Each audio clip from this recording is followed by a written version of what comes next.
Halo Malaysia, terima kasih kerana sudah menonton video ini. Sebelum kita bermula, sila pertimbangkan untuk tekan butang subscribe, like dan share. Berita perkembangan politik semasa dalam negara, perkembangan negara dan semuanya ada di dalam channel ini. Terima kasih kerana sudah menonton. Hello Malaysia, selamat petang tuan-tuan dan puan-puan. Ini amaran keras untuk Muhyiddin Yassin, pengurus Perikatan Nasional, yang selalu mengganggu, yang selalu mengatakan Anwar Ibrahim, yang selalu mengganggu Anwar Ibrahim untuk menjalankan tanggungjawabnya sebagai Perdana Menteri ke-10. Berita ini dipetik daripada syahbudin.com.net. Sebelum itu, jangan lupa tekan butang subscribe serta aktifkan lonceng notifikasi supaya Anda tidak ketinggalan dengan berita-berita terkini politik di Malaysia. Seperti yang saya katakan sebentar tadi, ini adalah amaran keras. Tajuk berita ini, amaran keras kepada Perikatan Nasional, jangan ganggu Anwar tadbir negara sehingga tahun 2027. Wow. Perdana Menteri Anwar Ibrahim akhirnya berjaya memenangi usul undi percaya di Parlimen melalui undian suara yang jelas lebih nyaring kedengaran bersetuju berbanding tidak setuju.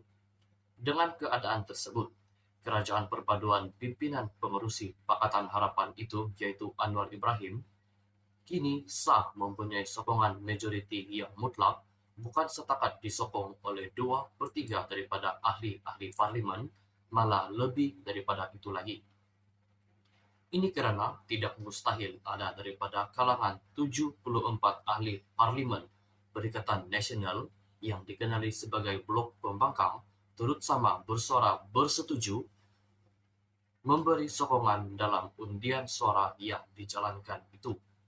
Malah, undian suara yang langsung tidak dibantah oleh blok pembangkang yang bukan saja memberi petunjuk, mereka tidak yakin menang jika undi belah bahagi atau undi sulit dijalankan, malah turut memberi gambaran Anwar sebagai Perdana Menteri memang memiliki sokongan yang kukuh dan meyakinkan daripada parti-parti yang bersetuju membentuk kerajaan perpaduan. Kali terakhir kerajaan mempunyai sokongan 2/3 di parlimen ialah pada tahun 2004, di mana Tun Abdullah Badawi ketika itu berjaya memenangi BRU ke-11 dengan jumlah kemenangan sebanyak 198 kerusi parlimen.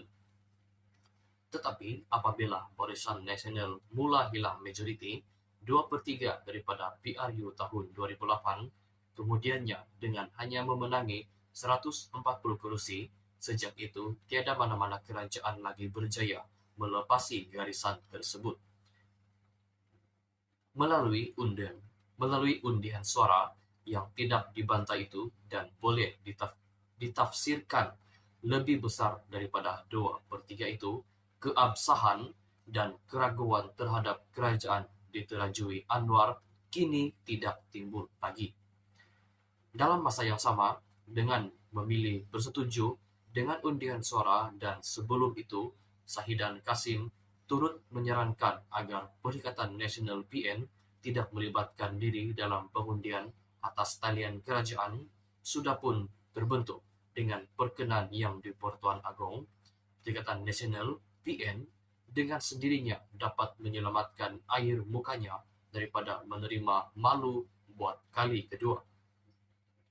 Dalam pemilihan Speaker Parlimen pada pagi tadi, Johari Abdul berjaya memenangi jawatan tersebut dengan memperolehi 147 undi berbanding Razif Sheikh Ahmad sebanyak 74 undi.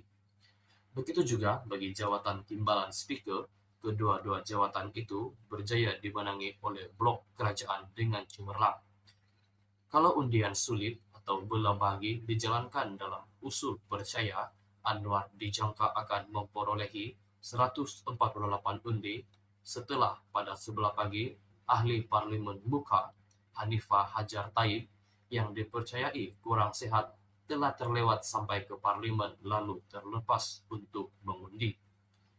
Jika tidak, 2 kalilah jadinya Perikatan Nasional tewas Dalam pengundian, yang kekalahan mereka itu bukan saja disaksikan manusia di bumi, tetapi juga malaikat di langit. Dengan sokongan dan keabsahan majoriti yang dimiliki Anwar Ibrahim selaku Perdana Menteri ke-10 melalui usul percaya itu, beliau kini berhak memimpin kerajaan perpaduan tanpa gangguan sehingga PRU ke-16 pada tahun 2027 akan datang, bermaksud 5 tahun lagi. Blok pembangkang jangan lagi cuba-cuba mahu mempertikaikan sokongan yang dimilikinya, lebih terlarang jika ada niat mahu memanjat dinding untuk menebuk atap bagi meruntuhkan kerajaan. Sekali lagi, Muhyiddin Yassin dan Perikatan Nasional sila dengar ini. Blok pembangkang, yaitu Perikatan Nasional, jangan lagi cuba-cuba mahu mempertikaikan sokongan yang dimilikinya, lebih terlarang jika ada niat mahu memanjat dinding untuk menebuk atap bagi meruntuhkan kerajaan. Anwar bersama kerajaan dan barisan menteri yang dilantiknya hendaklah diberi ruang memimpin negara sebaik mungkin dengan fokus utama memulihkan ekonomi dan memberi kesejahteraan kepada rakyat.